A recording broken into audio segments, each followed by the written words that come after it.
అందరికీ ప్రైజ్లాడండి. అనుదినము దేవుని వాగ్దానం. ప్రియులారా, ఈ ఉదయకాలం దేవుడు మన కోసం ఏర్పాటు చేసిన దేవుని వాగ్దానాన్ని జ్ఞాపకం చేసుకుందాం. మనలను సృష్టించిన యెహోవా సన్నిధి మోకరించెదము. కీర్తనలు 95:7.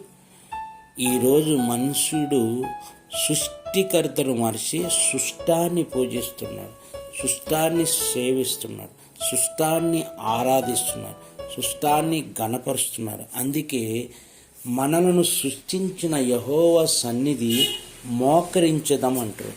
ఈరోజు నువ్వు ఎక్కడ మోకరిస్తున్నావు? దేవుడు కాని దాని గురించి నీవు అక్కడికి వెళ్ళి ఆ స్థలంలో మోకరిస్తున్నావు. ఈరోజు నిజమైన దేవుడు యేసుప్రభుని నువ్వు ఎరిగినట్లయితే నీ మనోనేత్రాలు వెలిగింపబడునుగాక. ఈ ఉదయకాలంలో ప్రియులారా, మనలను సృష్టించిన యెహోవా సన్నిధిని మాత్రం మనం మోకరించాలి. ఒకవేళ సృష్టికర్త అనేవాడు, ఆయన సృష్టికి కారణభూతుడు, ఆయన సృష్టిని చేసినవాడు, ఆయననే జీవం కలిగిన దేవుడు, ఆయన పేరే నజరేయుడైన యేసు అని నీ ఉచ్చరించి ఆయన సన్నిధిలో మోకరిస్తే నీకు క్షేమము దొరుకుతుంది, సమాధానము దొరుకుతుంది.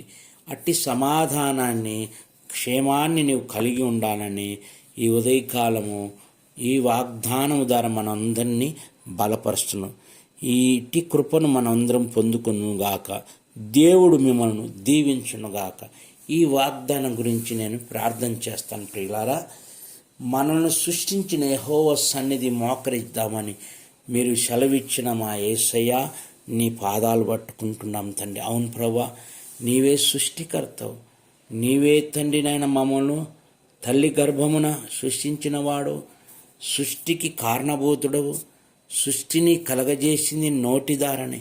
కనుక నీ నోటి ద్వారా సమస్తము భూరాశులు సృష్టింపబడ్డాయి, ఆకాశములు సృష్టింపబడ్డాయి, నక్షత్రాలు సృష్టింపబడ్డాయి, సూర్యచంద్రులు సృష్టింపబడ్డాయి, నరుడు కూడా సృష్టింపబడ్డావు.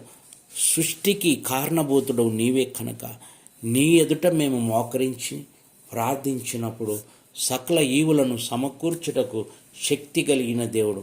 అట్టి కృప మేమందరం కలిగి రాకడ కోసం మమ్మల్ని సిద్ధపరచమని యేసు నామమున అడుగుచున్నాము తండ్రి. ఆమేన్.